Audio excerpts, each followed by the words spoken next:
So I did a video on January 3rd titled Who to Keep Your Eyes On in These Last Days. As you can see on the screen, I was covering the Little Horn, which is the Vatican, the second beast of the United States, and the head of those institutions, and then Israel and Benjamin Netanyahu. This is a follow-up to that video in regards to the Little Horn.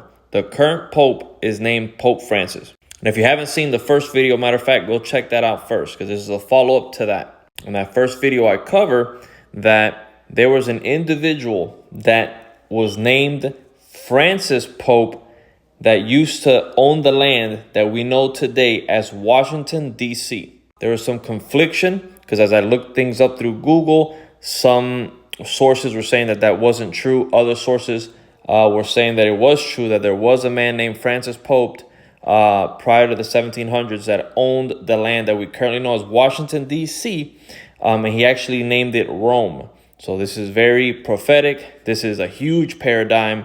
This was a shadow of what was going to take place. The last pope is named Pope Francis, and the United States of America, its capital, was named Rome before it was Washington, D.C. So after looking around, I came across this book called The Original Patentees of Land of Washington, D.C. prior to the 1700s by Bessie Wilmarth Gahn. I went ahead and ordered myself a copy. You can get it on Amazon. I ended up getting this particular copy on Etsy. If you see here, Patentees of the Land of Washington, D.C. by Gahn. Now, when we open this up, it's going to get real interesting. Here we go. It says that its original publish was in 1936, and it was republished in 1969. I believe the copy I have is a copy of 1969.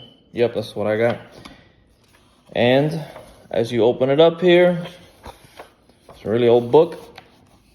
This is a record of all the owners of Washington, D.C. before it was Washington, D.C.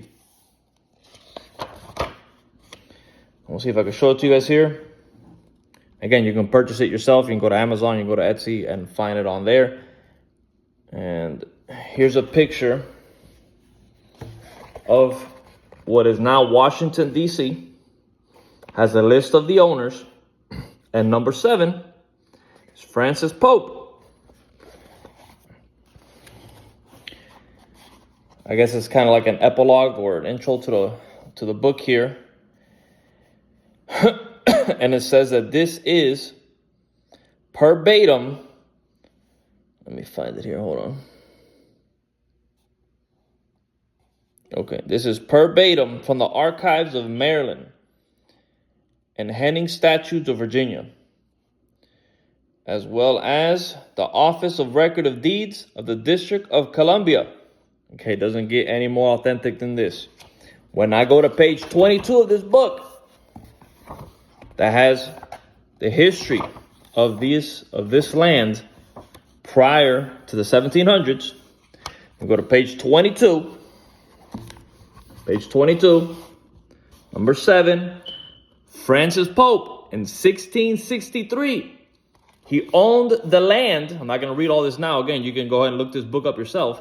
He owned the land that we know today as Washington, D.C. His name was Francis Pope, and he named that land, I believe it says here, 400 acres. Okay, I'm not seeing it here, but for some reason I'm recalling 400 acres of land. He named it Rome. So Francis Pope in 1663 owned what we know today as Washington, D.C., and named it Rome. The last pope before the return of Jesus Christ, his name is Francis Pope, the first beast of Revelation, the second beast of Revelation.